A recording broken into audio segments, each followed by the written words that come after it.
Bom dia, pessoal. Tudo bem com vocês? Tudo tranquilo? Mais um sábado sobre filosofia da linguagem.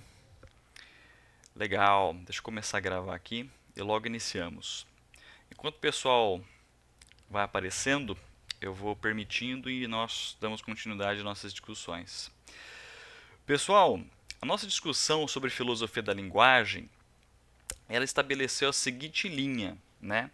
Na história da filosofia, nós temos uma área, né? Estamos chamando de filosofia da linguagem. Ela nasceu lá no início do século XX, certo? Mas isso não significa, pessoal, que os filósofos anteriores não estavam discutindo sobre linguagem, tá? Mas enquanto área acadêmica, enquanto área universitária, uma disciplina que as pessoas, que os alunos, né, eles vêm no curso de graduação, licenciatura ou bacharelado em filosofia, né? Enquanto área, ela nasceu especificamente ali no início do século XX. E novamente, a área da filosofia da linguagem não é simplesmente uma área em que tem um objeto de estudo. Qual é o objeto de estudo? A linguagem, como ela funciona, qual é a natureza da linguagem, quais são as origens, os critérios, né, os limites da linguagem e assim por diante. Então, ela, de um lado, ela pode funcionar também como uma área da filosofia com um objetivo bastante, né, com um objeto bastante definido. A linguagem, como que ela funciona, quais são os limites e assim por diante, certo?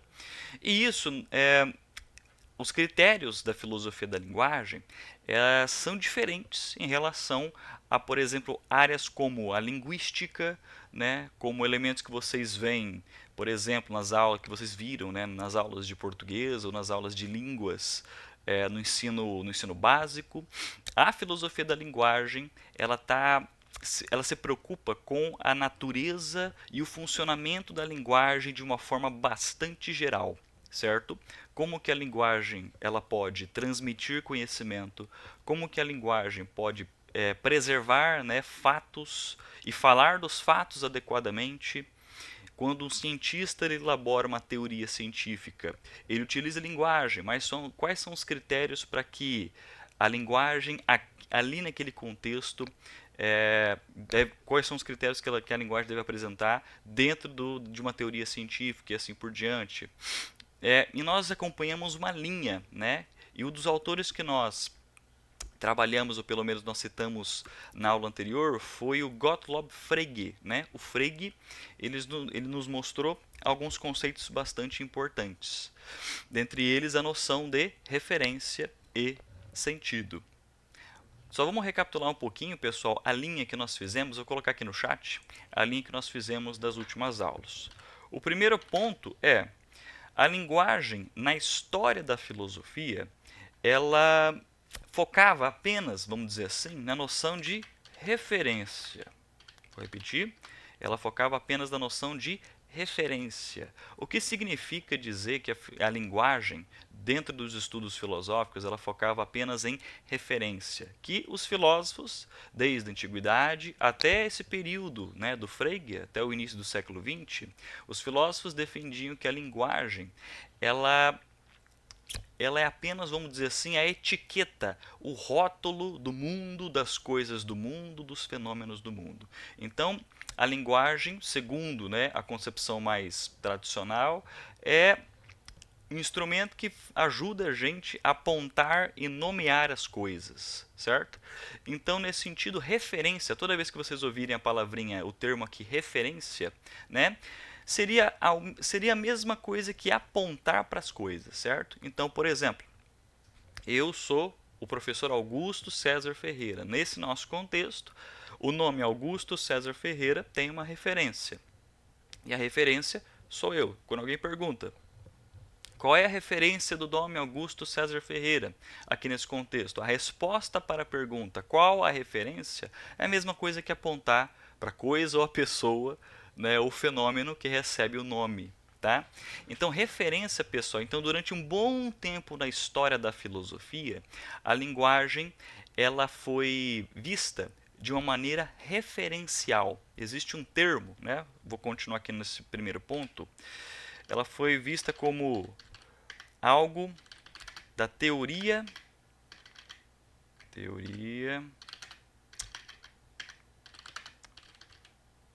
referencial do significado.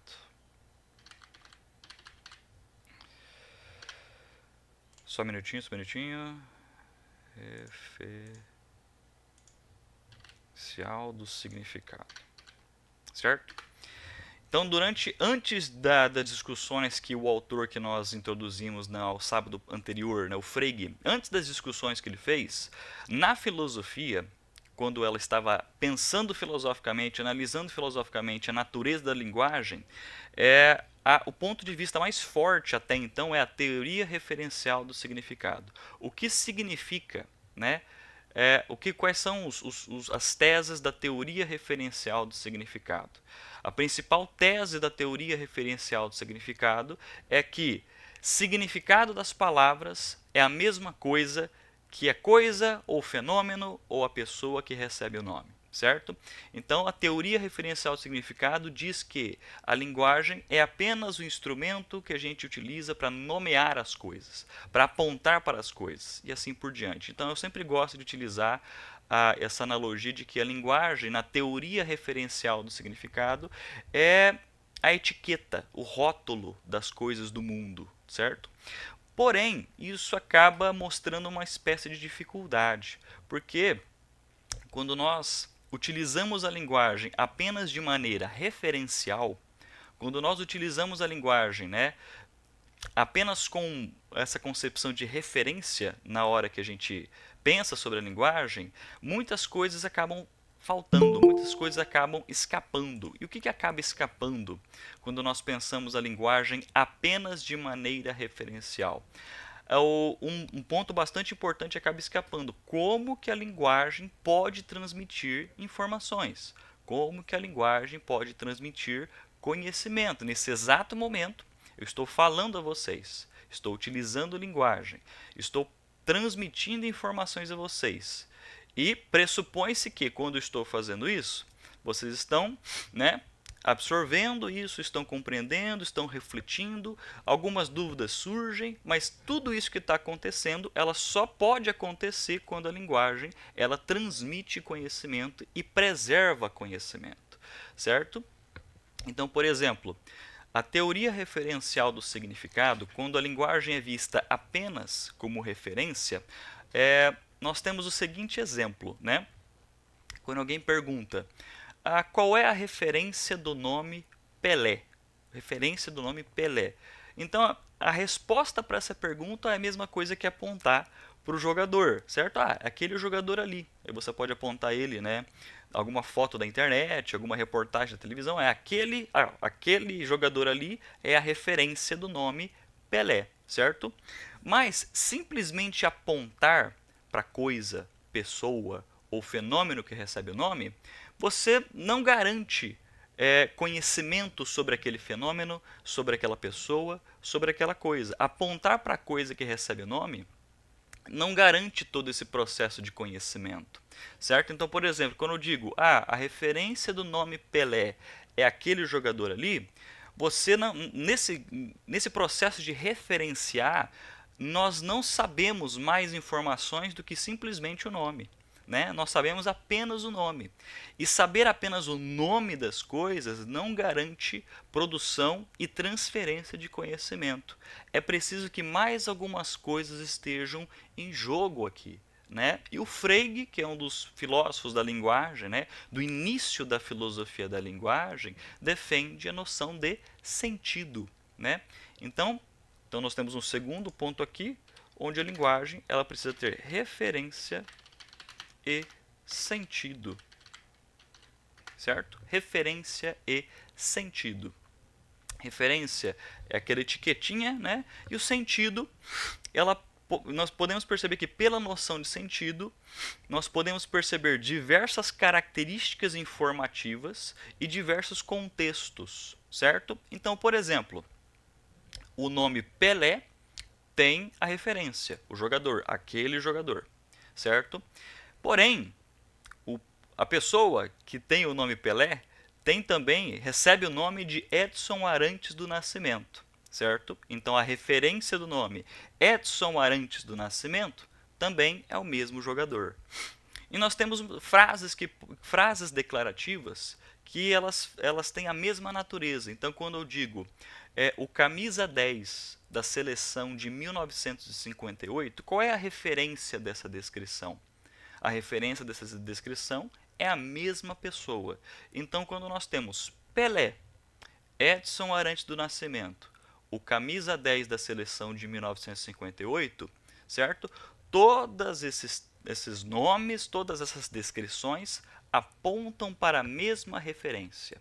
Vou repetir, todas essas descrições apontam para a mesma referência, certo? E o Frege, ele não simplesmente nos diz que são coisas e fenômenos do mundo que têm nomes diferentes. Não é simplesmente isso. Tudo que está acontecendo quando nós temos Pelé, Edson Arantes do Nascimento, a camisa 10 da seleção de 1958, nós temos sentidos diferentes para a mesma referência. Certo? Toda vez que nós utilizamos, né, esses nomes, esses termos, essas expressões e essas descrições, são sentidos diferentes para a mesma referência.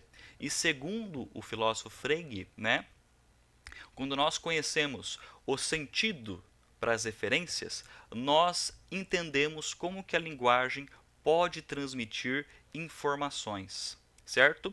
Pode transmitir.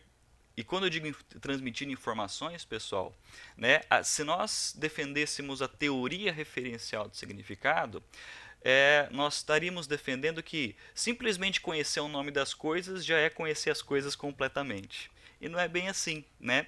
Então, para você transmitir conhecimento, você precisa de uma gama de informações. Você precisa de uma gama de características para você conhecer o mundo, para você ter informações sobre o mundo. Então, para a linguagem transmitir conhecimento e transmitir informações, a linguagem não pode apenas etiquetar as coisas, né? A linguagem precisa ter uma característica que possa transmitir e preservar informações e conhecimento. Então, no momento em que você aprende que aquela pessoa que é chamada de Edson Arantes do Nascimento, que também é chamada de Pelé, que também é chamada de o camisa 10 da seleção de 1958, que é chamado o jogador que ganhou a Copa de 1970, por exemplo, estamos ganhando informações diferentes sobre a mesma pessoa. E nós ganhamos, e nós conseguimos constantemente informações diferentes sobre as coisas do mundo, sobre os fenômenos do mundo. Logo, segundo esse autor Frege, né, a linguagem não deve apenas apresentar referência, ela tem que apresentar também a noção de sentido.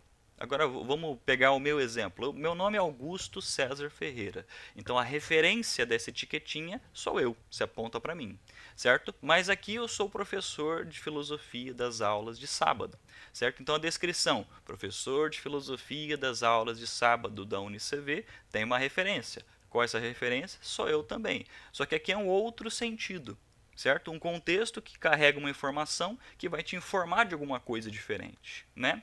Eu, por exemplo, sou o primeiro filho do Carlos e da Leila. Então, o primeiro filho do Carlos e da Leila, que é o professor de filosofia das aulas de sábado, né?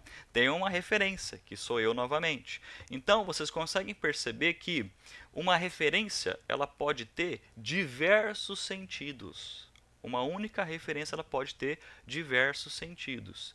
Novamente, o Frege, quando ele fala sobre a noção de sentido e referência, ele não apenas está dizendo, não está apenas falando sobre como é que uma coisa pode ter diversas formas de se falar dela, ou como uma única coisa pode ter diversos nomes. É mais do que isso. Quando nós aprendemos que uma mesma referência, por exemplo, tem diversos sentidos, o Frege defende com isso a ideia de que é pela linguagem que conseguimos informações, é pela linguagem que podemos transmitir conhecimento e informações. E esses são os critérios. E um dos critérios que estamos falando aqui é a noção de sentido. A noção de sentido para Frege é importante para que a linguagem tenha essa característica de preservar conhecimento e transmitir conhecimento e novas informações. Então, por exemplo, quando você tem a palavra água, né?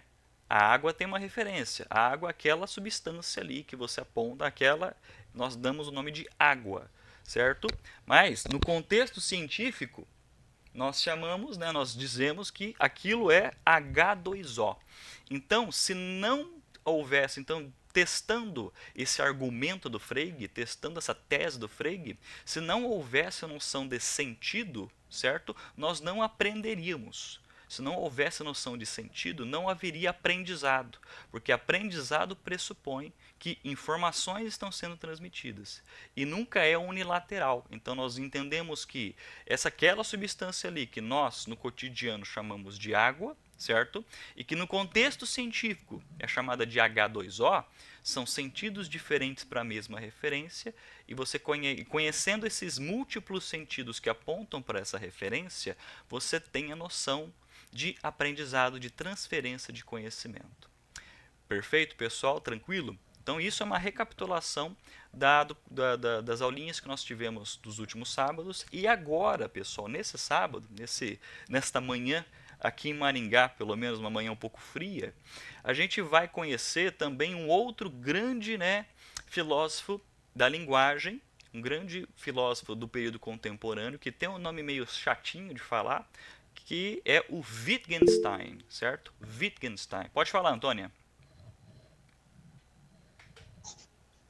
Professor, é como se você ouve uma referência de um determinado lugar, mas quando você vai nesse lugar, você já tem outra referência. É isso que você quer explicar. Exatamente. Quando você tem um nome, perfeito, vamos pegar seu exemplo, Antônia.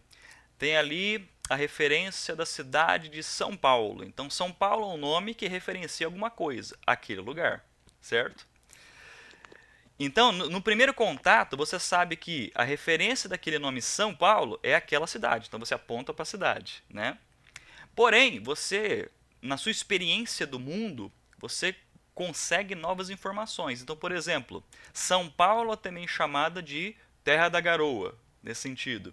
Então, dentro daquele contexto, quando se fala Terra da Garoa, a referência é a mesma, certo? Então, perfeito. Pelo exemplo que a Antônia deu, né? Quando você sabe o nome de algum lugar, por exemplo, você tem a referência daquele lugar, consequentemente, pela sua experiência, você vai ter novas informações e novas experiências sobre o lugar. Então você, aos poucos, vai conhecendo maneiras distintas de você falar sobre o lugar, conhecer o lugar, se informar sobre o lugar. Logo, né? A linguagem aqui, né? Ela não é simplesmente usada para etiquetar. Ela precisa também te informar. E nós, segundo o argumento, né, ela só vai te informar quando você consegue sentidos diferentes para essas referências assim por diante. Ficou mais ou menos claro, Antônia? Mas é por aí mesmo. Você vai conseguindo novas informações sobre a referência. Vamos pensar novamente na referência água, né? Uma substância, da substância água, do elemento água, né? E nós temos diversas informações sobre essa substância, diversas informações sobre esse elemento. Se nós analisarmos a maneira que nós utilizamos a linguagem para falar sobre a água, por exemplo, nós não temos apenas um nome ou apenas uma maneira de falar sobre ela. Nós temos diferentes sentidos sobre falar sobre água. Vamos pensar, por exemplo, aqui.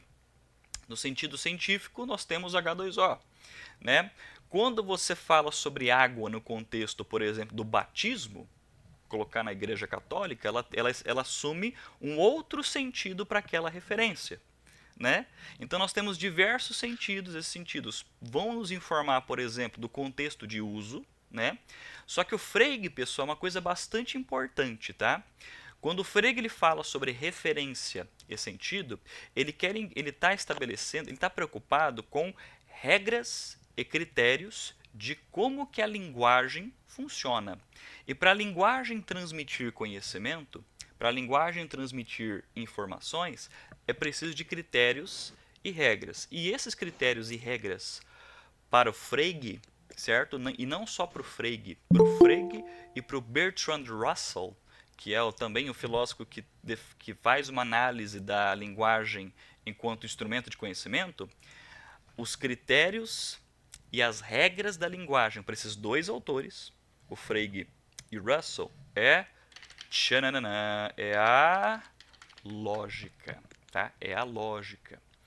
Então, por exemplo, a linguagem conseguir transmitir conhecimento, para que ela transmita adequadamente conhecimento, é preciso das bases lógicas. Nas próximas aulas, pessoal, a gente vai aprofundar isso aqui cada vez mais, mas por enquanto eu quero que vocês saibam que o Frege e o Russell, eles defendem que para que a linguagem, para que, por exemplo, para que nesse exato momento vocês aqui estejam aprendendo alguma coisa com isso que eu estou falando, segundo esses autores, é preciso que o professor Augusto esteja utilizando uma linguagem que tem critérios lógicos, que tenham regras lógicas, certo? E essas regras lógicas, pessoal, independem do contexto, certo? Independem do contexto, porque, por exemplo, nesse exato momento é possível que esteja acontecendo, vamos supor, uma aula de filosofia na Alemanha. Eles estão lá falando alemão. É uma língua completamente diferente, mas que lá também está acontecendo, nesse exato momento, a transferência de informações, de conhecimento. E o Frege diria que, seja lá, seja aqui, seja em qualquer lugar, em todo momento que está sendo utilizada a linguagem, para que ela transmita conhecimento, é preciso que lá, aqui, em outro lugar, a linguagem seja estabelecida por padrões lógicos. Quando eu digo padrões lógicos, eu digo regras e critérios para que ela seja objetiva. Então, por exemplo, toda vez que nós estamos falando sobre transferência de informações, pessoal, e transferência de conhecimento, é preciso que seja objetivo, certo? Objetivo. O que significa ser objetivo? Independe de contexto particular, independe de pessoas particulares, certo? Então, para que algo seja objetivo, é preciso que seja independente do contexto específico e da pessoa específica, as pessoas específicas. Porque se fosse subjetivo, cada um teria sua linguagem, cada um teria sua forma de falar e a transferência de conhecimento não seria possível, né? Então, segundo os autores, claro, né? Segundo os autores. E hoje, especificamente, pessoal, nós iremos conhecer, pelo menos introduzir, na próxima aula a gente vai aprofundar mais esse autor, que é um dos... Toda vez que se fala em filosofia da linguagem fora do curso acadêmico de filosofia, né? Toda vez que se fala em filosofia da linguagem, o nome é muito constante. O nome do cara é um nome chatinho de falar, né? É Wittgenstein. Wittgenstein. Certo? É um autor austríaco e ele traz mais alguma coisa nessa discussão, certo? Se o Frege, ou melhor, se a história da filosofia fala sobre a linguagem como se fosse apenas a etiqueta do mundo, né? O rótulo do mundo, que é a teoria referencial, se na história da filosofia houve um momento onde linguagem era entendida apenas como referência, chegou o Frege. Frege e Russell são filósofos que falam: a linguagem não é apenas referência. Linguagem não é apenas a etiqueta do mundo, a etiqueta das coisas. A linguagem, ela tem uma característica que ela precisa ter. E qual é? Transmitir conhecimento. Mas para transmitir conhecimento é preciso que haja noção de sentido, certo? Transmitir informações é preciso noção de sentido, certo? Então, nós aprendemos que aquele lugar lá que é chamado de São Paulo também é chamada de Terra da Garoa, né? Quando nós entendemos que também ali é a cidade, vamos supor, da Rita Lee, nós temos informações diferentes daquela mesma referência. Nesse caso, informações diferentes sobre São Paulo, certo? Mas o Wittgenstein, então nós temos um primeiro momento, vou colocar aqui, né, novamente. Primeiro momento, nós temos linguagem igual a referência. No segundo momento, nós aprendemos aqui agora que linguagem é a noção de referência. Oh, caramba. Referência e sentido. Estamos aprendendo aqui, segundo momento, referência e sentido. Agora, pessoal, com esse carinha, com esse nome meio difícil de falar, né? Wittgenstein, né? Eu tive professores na graduação de filosofia que eles pronunciavam o nome dos autores na linguagem deles. Nossa, mas era chatinho demais. Mas tudo bem, né? Wittgenstein aqui é o nosso autor. O Wittgenstein vai falar o seguinte: não basta apenas referência, certo? Não basta apenas sentido. Também é preciso falar de uso. Uso. Certo? Uso. Então, pessoal, aos poucos estamos aprendendo com os filósofos da filosofia da linguagem novas características a respeito da linguagem, certo? Por exemplo, o filósofo Frege, vou colocar aqui, logo eu vou transmitir um slide aqui para vocês que vai ficar mais fácil. O filósofo Frege e o Russell, vou colocar outro filósofo aqui bastante importante, que é o Russell, eles são filósofos da filosofia da linguagem ideal. Certo? Esses filósofos Frege e Russell, eles são filósofos da linguagem ideal. O que significa isso, professor? Filosofia da linguagem ideal é aquele estudo filosófico que está preocupado como que a linguagem pode transmitir conhecimento. E para que a linguagem transmita conhecimento, é preciso de uma linguagem ideal, uma linguagem adequada para isso, certo? Então, filosofia da linguagem ideal significa dizer os critérios objetivos da linguagem. E quando eu digo critérios objetivos da linguagem, independe de contexto de pessoas. Se é objetivo, independe de contexto de pessoas, certo? Para que a linguagem transmita conhecimento de forma igual em todos os contextos para todas as pessoas, certo? Então, os filósofos Frege e Russell estão preocupados com isso, né? Como que a linguagem é um instrumento de transmissão de conhecimento e quais são as regras para isso. Filosofia da linguagem ideal. Mas, porém, todavia, nós temos uma outra preocupação também na filosofia da linguagem, que é a linguagem, porque quando você se preocupa com a linguagem ideal, você está preocupada, a sua preocupação é informação, conhecimento. Como que a linguagem é um instrumento para isso, certo? Mas a linguagem, ela também pode ser estudada como um objeto em si mesmo, né? Ela pode ser analisada como um objeto em si mesmo. Então, como que a linguagem pode mostrar diversos usos, diversas características no uso e no uso cotidiano, certo? E o Wittgenstein, se vocês estão anotando, né? Não se preocupem, tá, pessoal? Essas aulas ficarão gravadas. Eu acho que o pessoal está demorando um pouquinho para subir lá no YouTube, mas todas as nossas aulas ficarão gravadas, vocês podem acessar novamente no YouTube, tá? No canal da instituição. O Wittgenstein, pessoal, o Wittgenstein, ele está dentro de uma área da filosofia da linguagem chamada filosofia da linguagem comum, certo? Então nós temos diferenças. Nós temos dois autores aqui, né, o Frege e Russell, que são filósofos da filosofia da linguagem ideal. Nós temos o Wittgenstein, que está dentro da caixinha chamada filosofia da linguagem comum. Na filosofia da linguagem ideal, pessoal, é quando o filósofo está preocupado com as regras objetivas da linguagem. Vou repetir. O filósofo, dentro da filosofia da linguagem ideal, é o filósofo que está preocupado com as regras e os critérios objetivos da linguagem, certo?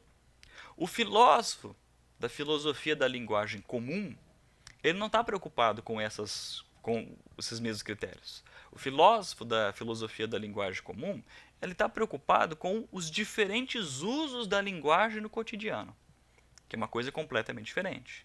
Ele está preocupado com os diferentes usos da linguagem no cotidiano. Então, por exemplo, os diferentes usos da linguagem no cotidiano vai envolver elementos culturais, históricos, antropológicos, né? E assim, sociológicos e assim por diante, certo? Porém, né, o Wittgenstein ele também vai estar preocupado com algo que tenha em comum entre diferentes culturas, diferentes períodos e assim por diante. Para ficar mais claro, pessoal, agora o ponto central da aula de hoje, que vai ser continuada lá na próxima aula de sábado. Linguagem não é apenas etiqueta do mundo. Primeiro ponto. Segundo ponto, a linguagem não é apenas o nosso instrumento para transmissão de conhecimento. Ela transmite conhecimento, certo? Eu, por exemplo, estou falando com vocês agora, estou utilizando a linguagem, estou transmitindo informações. A linguagem pode fazer isso. Mas não é a única coisa que a linguagem pode fazer, certo? Não é a única coisa que a linguagem pode fazer. Então, primeiro ponto, a linguagem não é apenas a etiqueta do mundo. Segundo ponto, a linguagem não é apenas um instrumento de transmissão de conhecimento, certo? Terceiro ponto, a linguagem pode ser utilizada de diferentes maneiras. Dependendo do contexto. Então, dependendo do contexto. Então, a linguagem pode ser utilizada de diversas maneiras dependendo do contexto. Terceiro ponto. Esse terceiro ponto, pessoal, ele é o ponto de preocupação de filósofos como Wittgenstein. O Wittgenstein, por ser um filósofo da linguagem comum, está preocupado com esse terceiro ponto. Quais são as diferentes formas de uso da linguagem? Então, por exemplo, agora sempre é bom trabalhar exemplos, né? A linguagem enquanto uso. Quando o cientista fala do mundo, ele está utilizando a linguagem de uma maneira adequada, maneira ideal, com os critérios. Então, é a maneira que o Frege e Russell estão preocupados, certo? Mas agora, quando eu faço uma piada, ou quando eu peço alguma coisa, quando eu ordeno alguma coisa, quando eu ironizo alguma coisa, quando eu batizo alguma coisa, são formas diferentes de utilizar a linguagem no cotidiano, certo? Então, a linguagem não apenas escreve, a linguagem não apenas transmite conhecimento, mas ela também faz coisas no mundo. Isso é bastante importante, certo? Linguagem não é, primeiro ponto, a linguagem não é apenas etiqueta do mundo. A linguagem não é apenas um instrumento para transmitir informações. A linguagem também realiza algo no mundo. Ela age no mundo. Professor, me dá um exemplo disso. Quando bater 10 horas, 10 e alguns minutinhos, eu falo assim, está encerrada a nossa aula de sábado. Estou utilizando a linguagem. E esse uso, ela faz alguma coisa. Ela age no mundo. Ela é uma ação no mundo. E ela altera as situações do mundo. Então, por exemplo, outro exemplo. Quando você está lá num batizado na igreja católica, né, te batizo com X, certo? É a linguagem que realiza e que muda o estado de coisa. Então, por exemplo, esse exemplo religioso é bastante importante. A linguagem aqui, ela não simplesmente etiqueta e informa, ela muda as coisas também. A linguagem ela também altera o estado de coisas. Altera elementos, ela pode mudar nesse sentido, claro, mas isso dependendo do contexto. Quando você, por exemplo, você está numa reunião de um partido político, vamos supor. Você está numa reunião de bairro, reunião de residência lá com o síndico. E a pessoa fala, está encerrada a reunião, é a linguagem que é utilizada para mudar estados de coisa, certo? É a linguagem sendo utilizada para que haja no mundo, que ela realize alguma ação no mundo concreto, certo? Está encerrada a nossa reunião. A partir do momento que é dito isso, muda-se o estado das coisas, né? Batizo, por exemplo, não simplesmente elemento religioso, mas vamos pensar quando aqueles filmes antigos, né, quando eles vão batizar um navio, que eles vão jogar lá a garrafa de champanhe para batizar o navio, que é a cerimônia de batismo do navio, do barco, né? Te batizo Titanic, né? É a linguagem realizando algo no mundo. É a linguagem agindo em coisas e eventos do mundo. Então, segundo Wittgenstein, que esse é o nosso próximo autor, a linguagem não é apenas etiqueta, a linguagem não apenas transmite informações, a linguagem também realiza coisas no mundo, certo? Ela pode mudar estados de coisa no mundo, certo? E o argumento, a teoria da filosofia da linguagem do Wittgenstein é chamada de jogos de linguagem. Jogos de linguagem. Agora eu vou transmitir, pessoal, um textinho aqui para que a gente introduza adequadamente esse autor. Então, só um minutinho que eu vou transmitir para a gente ter contato com o que seria, então, os jogos de linguagem. Certo? Estou compartilhando a tela. Só um minutinho. Aqui, ó. A linguagem, segundo ele quem? Segundo Wittgenstein, que é um dos principais filósofos da linguagem aqui nesse novo contexto, né, da filosofia. A linguagem, segundo Wittgenstein, deve ser vista como um instrumento ou ferramenta usada nas mais variadas atividades humanas, certo? Então, por exemplo, quando você vai fazer uma piada, quando você vai pedir alguma coisa a alguém, quando você vai perguntar alguma coisa a alguém, quando você vai batizar alguém, é a linguagem sendo utilizada de variadas maneiras, de formas diferentes, certo? O significado de uma expressão não está mais ligado a uma relação lógica com o mundo. Ou seja, significa dizer que o Wittgenstein defende uma ideia diferente daquela defendida pelo Frege e pelo Russell. Então, o Wittgenstein ele apresenta um outro argumento. Ele apresenta que a linguagem não tem essa coisa fixa, inalterável, imutável, né? Ela pode ser usada de diversas maneiras, dependendo de diversos contextos, certo? O significado de uma expressão não está mais ligado a uma relação lógica com o mundo, mas sim com o seu uso que fazemos dela no cotidiano. E no cotidiano não existe apenas um único uso que fazemos dela. Nós temos diversos tipos de uso que nós fazemos dela no cotidiano, certo? O uso de gírias, o uso de terminologias técnicas, o uso de elementos regionais. Nós temos, né, diferentes maneiras da gente, por exemplo, o elemento do sotaque e diferentes formas que nós chamamos a mesma coisa, né? Diz sobre a maneira e as diferentes maneiras que utilizamos a linguagem no cotidiano. Então, isso aqui é bastante importante. Então, vamos complementar aqui no chat. Vou escrever aqui no chat. Houve um momento na história da filosofia que a linguagem foi vista, ou melhor, o significado foi visto como apenas referência. Depois houve um momento onde a linguagem foi vista possuindo sentido, né? Significado é igual a referência e sentido. Para você transmitir conhecimento, precisa de referência e sentido. Agora, pessoal, o Wittgenstein está falando o seguinte: significado é igual a uso, né? Significado é igual a uso. O significado das palavras, das frases, das expressões, segundo Wittgenstein, estamos falando de uso, né? Então, significado como uso.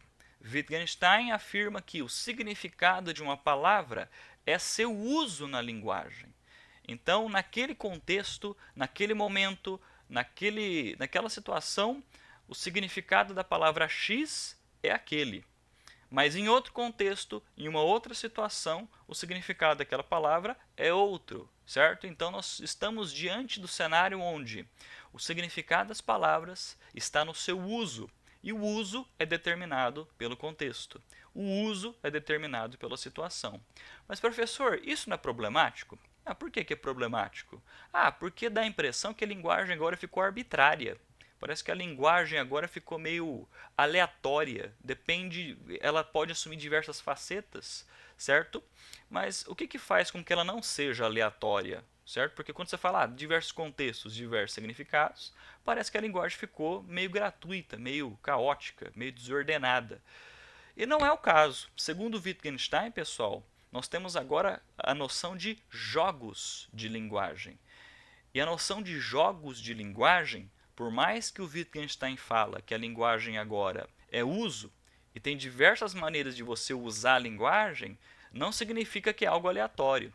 Ela precisa que haja também alguma certa noção de regras, porque agora estamos falando de uma natureza que se assemelha à noção de jogo. Então, quando o Wittgenstein vai falar para a gente de jogos de linguagem, e assim como todo jogo, por exemplo, jogo de xadrez, jogo de damas, jogo de banco imobiliário, é preciso haver regras para que você jogue o jogo com as pessoas, certo? Mas o xadrez, o banco imobiliário, a damas são jogos completamente diferentes, mas que têm regras para que eles funcionem quando você joga esses jogos. Então o Wittgenstein fala o seguinte: a linguagem no cotidiano ela é como se fosse jogos, é como se fosse jogo. Nós temos diversos jogos, certo? Diversos tipos de jogos. Porém, esses jogos têm regras. Quando vamos utilizar aquele determinado jogo de linguagem, nós estamos abraçando aquele conjunto de regras. Quando estamos em um outro jogo de linguagem, certo? É um outro conjunto de regras. E ele defende isso para não passar a impressão de que a linguagem, agora que tem contextos diferentes, ela ficou meio aleatória, ficou meio gratuita. Naquele momento, eu utilizo a linguagem daquela maneira e pressupõe aquelas regras, porque é um outro jogo. Em um outro momento, eu utilizo a linguagem daquela outra maneira, certo? Porque é uma outra situação e que pressupõe outras formas, outras regras de utilizar a linguagem. Professor, me dá um exemplo para ficar mais claro. Então, por exemplo, eu sempre gosto de utilizar esse exemplo. Vamos supor que eu esteja no Pantanal. Estou lá com um colega, estamos explorando as matas, né? E aí eu olho um galho e falo assim, puxa vida, uma cobra. Assim, nossa, e a pessoa do meu lado se assusta. Eu falo assim, não, desculpa, me enganei, não é uma cobra, é um galho, certo?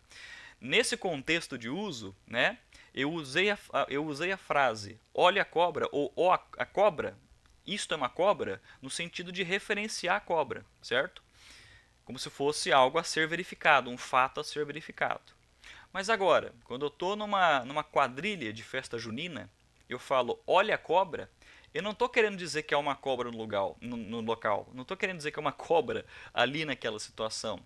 A frase olha a cobra é apenas uma mudança de movimento numa dança. Entende?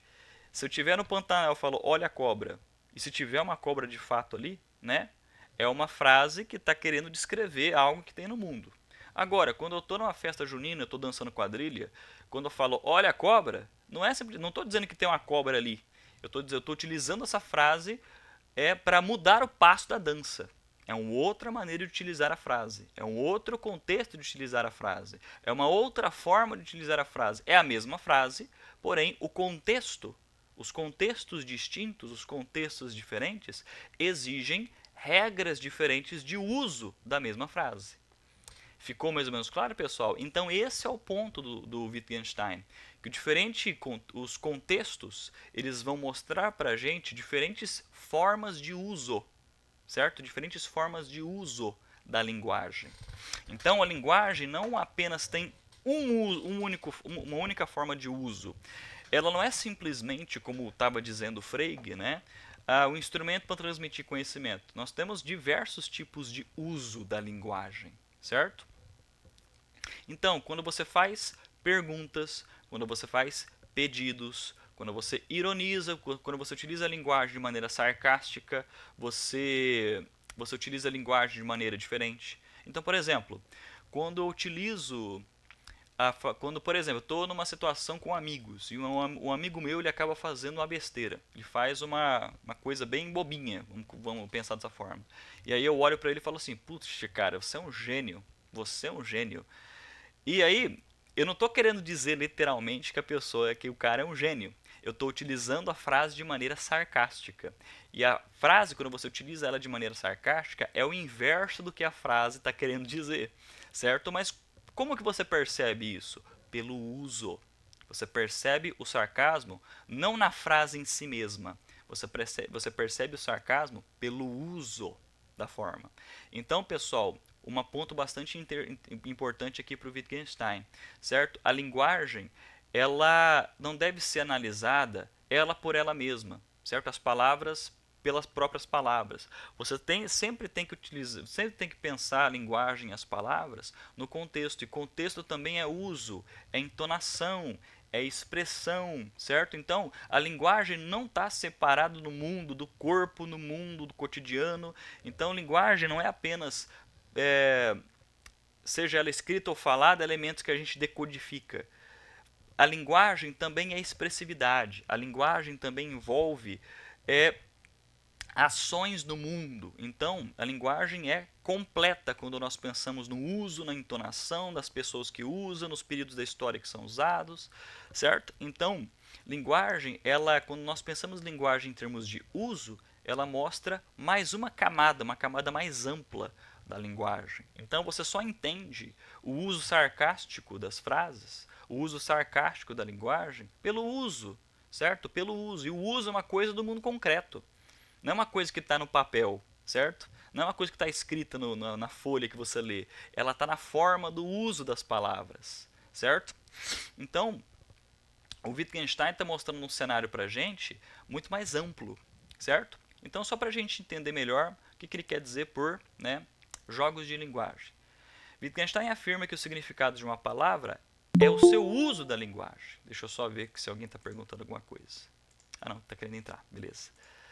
Então, pessoal, deixa eu voltar aqui. O significado de uma palavra, segundo Wittgenstein, é seu uso na linguagem. Isso implica que compreender uma expressão é saber como ela funciona em diferentes contextos práticos. Isso aqui é um ponto bastante importante, certo? E para que a gente entenda o contexto de uso, o contexto de uso da linguagem, o Wittgenstein apresenta a noção de jogos de linguagem.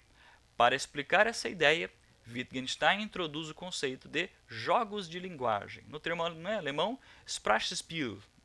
Um jogo de linguagem é um conjunto de regras e contextos que determinam o uso e o significado das palavras. Assim como há diferentes jogos com diferentes regras, xadrez, futebol, cartas, há diferentes formas de linguagem com diferentes funções e estruturas. Por exemplo, descrever, perguntar, ordenar, prometer, rezar, etc. Esses jogos são aprendidos desde a infância, por meio de práticas sociais e exemplos, muitas vezes sem explicitação formal, o que torna nosso conhecimento sobre eles, em grande parte, implícito. Ou seja, a noção de sarcasmo ela é implícita, ela não é explícita, certo? Quando alguém está sendo sarcástico, irônico, está implícito o sarcasmo. Mas como que você percebe que está implícito? Quando a pessoa usa a frase de determinada forma. Então o sarcasmo não está nas palavrinhas, está no uso das palavras, certo? Vamos pegar outro exemplo para vocês entenderem o contexto prático da linguagem, contexto cotidiano da linguagem. Vamos pegar, por exemplo, eu e a Gabi aqui estamos num restaurante. Aí eu olho para a Gabi e falo assim: Gabi, você pode me passar o sal? Certo? Você pode me passar o sal? Isso é uma pergunta, certo? Isso é uma pergunta.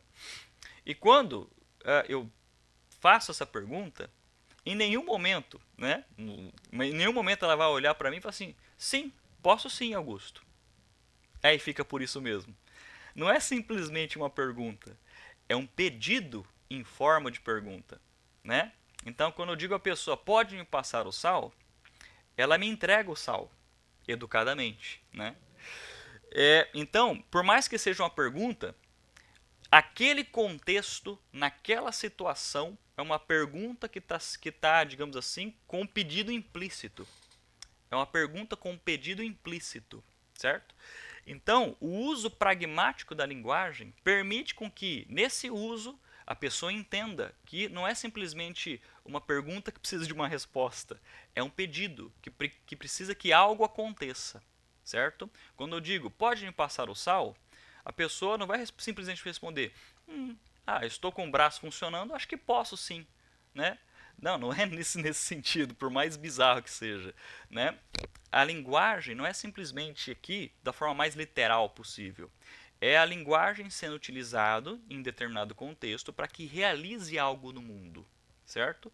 Quando você faz essa pergunta, pode me passar o sal? Você pode me informar determinada coisa?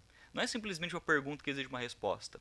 É preciso que algo aconteça no uso da linguagem. Especificamente nesses exemplos, é preciso que algo aconteça. É preciso que a linguagem ela quer realizar algo no mundo aqui, certo? Então, novamente, a linguagem ela não é simplesmente usada para descrever as coisas, descrever o mundo, certo? Ela também precisa realizar algo no mundo. Toda vez que você está num restaurante e fala, pode me passar o sal, você quer que o uso dessa frase realize algo no mundo, que faça com que a pessoa lhe passe o sal, certo? Por mais bobinho que sejam esses exemplos, pessoal, nós só entendemos filosoficamente o comportamento da linguagem quando nós fazemos essas distinções, certo? Então a linguagem, ela não é simplesmente a etiqueta do mundo, não é simplesmente o instrumento para te informar das coisas, ela também quer realizar algo no mundo. A linguagem também realiza ações no mundo, certo? E isso é muito importante a gente entender essas diferentes características que os filósofos da linguagem estão nos trazendo aqui, certo? Então, o Wittgenstein, que é um importante filósofo da linguagem, um dos mais importantes filósofos da linguagem, certo? Ele mostra essa outra característica da linguagem, o uso da linguagem. Pode falar, Antônia. É normal também, professor, que às vezes a gente está com a criança, aí a gente fala tipo uma criança, né? Uhum. Em forma de carinho, né? Sim, perfeito. Exatamente. No contexto de você se comunicar com uma criança. Tranquilo, Guto, minha internet tá um horror. Eu preciso eu preciso descolar um tabletzinho, porque eu gosto de utilizar lousa, sabe? Aí, com uma lousa virtual, eu consigo, parece que eu me sinto mais livre. Eu consigo, né, ir escrevendo ao mesmo tempo. Porque utilizar o chat é meio chatinho, né? E aí eu queria utilizar uma lousa virtual para vocês acompanharem. Mas a minha internet também tá bem ruim. Mas se preocupa não, tá, Guto? Vai ficar gravadas as aulas para vocês não perderem nada. Mas perfeito, Antônio, o exemplo que você trouxe. É, por exemplo, se você tá, eu tenho um priminho aqui, por exemplo, que ele tem 2 anos de idade. E o contexto de uso dos termos da linguagem, para ele, é completamente diferente, certo? Não é o mesmo contexto de nós aqui, né? Então, o uso da linguagem, ela está muito ligada ao contexto. E quando a linguagem está ligada ao contexto, ela não é somente um instrumento que descreve o contexto. Ela é um instrumento que muda elementos do contexto. Então, você está dançando uma quadrilha, quando a pessoa fala, olha a cobra, certo? Não é simplesmente para não é para descrever uma situação, é para mudar o passo de uma dança, ou seja, é a linguagem fazendo alguma coisa no mundo. Ela realiza algo no mundo, certo? Quando alguém fala está encerrado essa reunião, não é uma descrição, é a linguagem mudando alguma coisa no mundo. Quando você diz eu lhe batizo Gabriela, você não está descrevendo alguma coisa, você está utilizando a linguagem para mudar alguma coisa no mundo. Então você vira, é uma virada de chave. A linguagem também é utilizada para alterar estados de coisas, certo? Então isso é muito importante. Então, novamente, pode parecer um pouco repetitivo, tá, pessoal? Mas é para que vocês acompanhem bem, né? E também, levando em consideração que às vezes a internet, a minha, de vocês, às vezes cai, é sempre bom retomar alguma coisa caso alguém perca. Linguagem, primeiro ponto. Linguagem não é apenas a etiqueta do mundo. Linguagem não é apenas o rótulo do mundo, os rótulos das coisas, né? Linguagem, ela também não tem apenas um único tipo de uso, certo? A linguagem é muito importante para que ela transmita conhecimento, que ela transmita informações, certo? Então a linguagem ela precisa transmitir conhecimento e informações, certo? Que é a preocupação do Frege e do Russell, certo? Então ele fala para a gente sobre referência e sentido. Porém, a linguagem ela transmite conhecimento, transmite informações, mas ela não faz somente isso. Ela não descreve adequadamente o mundo, né? Ela não é somente descreve adequadamente o mundo, ela não faz unicamente isso. Nós temos diferentes formas de utilizar a linguagem. E essas diferentes formas de utilizar a linguagem tá ligada aos contextos de uso, certo? Se eu tô, se eu tô no Pantanal, eu falo, olha a cobra, certo? Não significa a mesma coisa de eu estar numa quadrilha de festa junina e falar, olha a cobra. É a mesma frase em contextos diferentes que pressupõem significados diferentes e diferentes usos, certo? Então, novamente, essa terceira camada que estamos aprendendo aqui na filosofia da linguagem, pessoal, é a camada do uso. A linguagem, o significado da linguagem, segundo Wittgenstein, certo? Está no uso, certo? Você entende por causa do uso dela. Você só entende a piada pelo uso. Você só entende o sarcasmo pelo uso. Você só entende o batismo pelo uso. Então é a parte pragmática da linguagem. O que é a parte pragmática? É a parte prática, né? A parte prática da linguagem. É quando a linguagem ela é utilizada para fazer algo no mundo, né?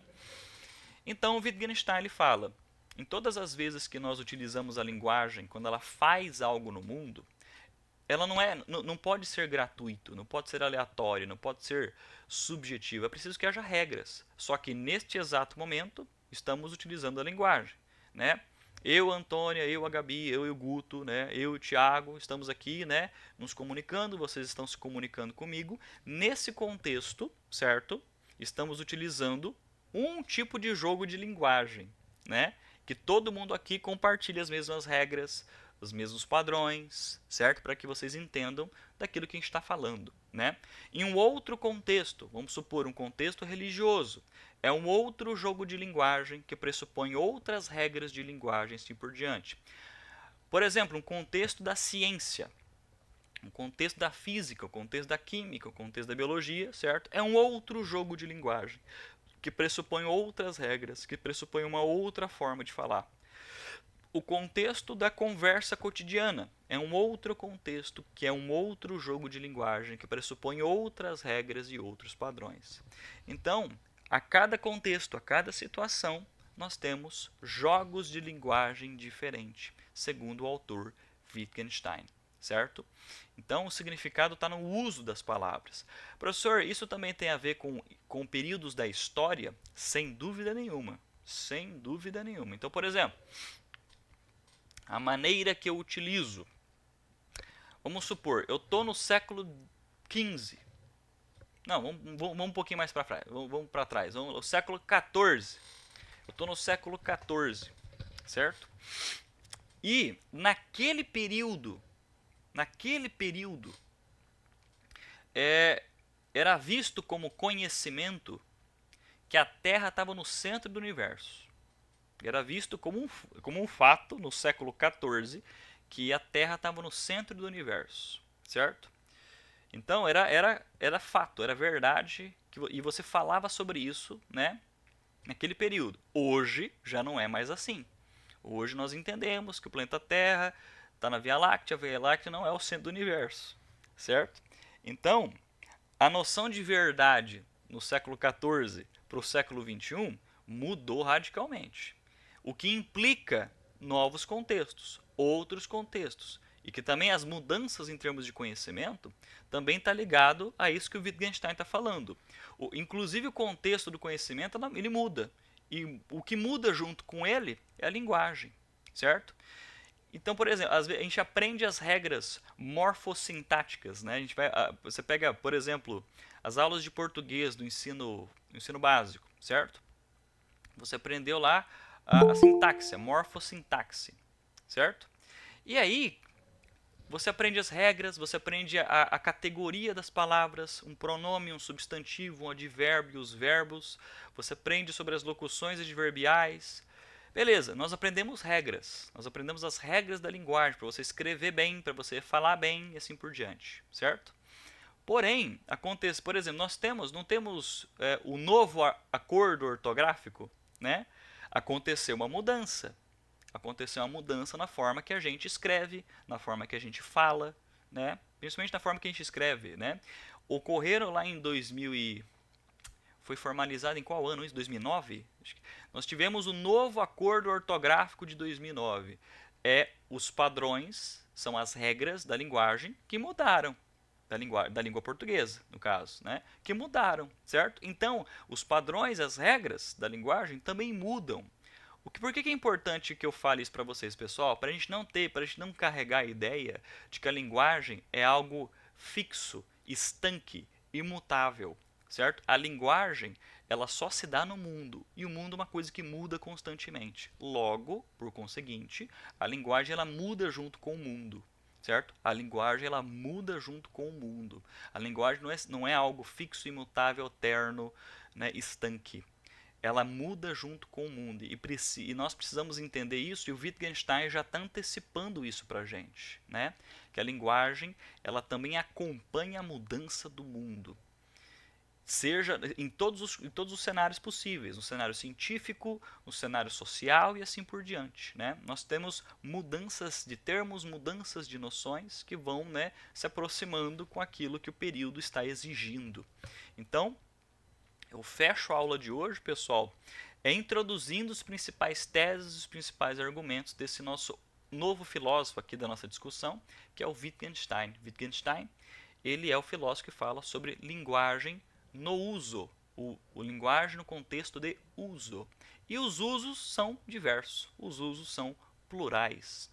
Beleza, pessoal? Mas isso não significa que os diferentes contextos eles exigem regras, certo? E essas regras ele está chamando aqui de jogos de linguagem, certo? Os jogos, assim como nós temos banco imobiliário, truco, xadrez, né? E outros jogos são jogos completamente diferentes. Mas no momento que você vai jogar aquele jogo, você tem regras que você tem que cumprir. Assim como nós utilizamos a linguagem em contextos diferentes. Quando eu estou falando aqui em determinado contexto, esse contexto de uso exige regras. Em um outro contexto, são outras regras, completamente diferentes. E essa é uma das principais teses e argumentos do Wittgenstein aqui na filosofia da linguagem. Pessoal, ficou claro? Alguma dúvida, algum comentário, algum compartilhamento, alguma crítica? Estamos abertos. Já bateu 10:04, logo logo chega 10:05.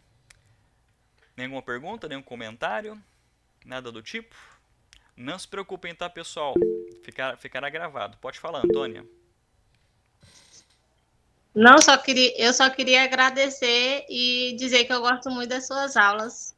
Ô, Antônia, muito obrigado. Fico feliz, que bom. Fico muito feliz. Não se preocupe, tá, pessoal? Uma coisa que eu preciso ver com a tutoria, além das gravações, é o nosso materialzinho. Então, por mais que aqui as aulas de sábado sejam, né, essa discussão das disciplinas dos módulos de vocês, eu queria deixar um materialzinho para vocês lerem, né, material complementar para que vocês acompanhem, né. Vocês têm lá o material da disciplina que vocês leem, só que é sempre bom complementar as leituras de vocês, perfeito? Mas muito obrigado, fico muito feliz. Qualquer dúvida, pessoal, qualquer dúvida, eu passo para a tutoria o meu e-mail, certo? Ah, verdade, tinha até esquecido disso, né? Verdade, dia do filósofo. Então, parabéns a nós, né? Não se preocupe que eu vou deixar o meu e-mail, eu não sei se é possível, certo? Eu não tenho problema com isso, mas muitos professores, é claro que isso às vezes é complicado, né? Mas eu não tenho problema, eu poderia passar meu número do WhatsApp, porque às vezes pode ser mais rápido, né? Às vezes vocês tirar alguma dúvida, mas eu vou perguntar se eu posso fazer isso, né? Mas de todo modo, se vocês tiverem alguma dúvida, alguma colocação, entre em contato comigo por e-mail. Beleza, pessoal? Pessoal, muito obrigado. Um bom sábado a todos, um bom sábado a todas e até o próximo sábado para nós continuarmos as nossas discussões. Perfeito? Tranquilo? Falou!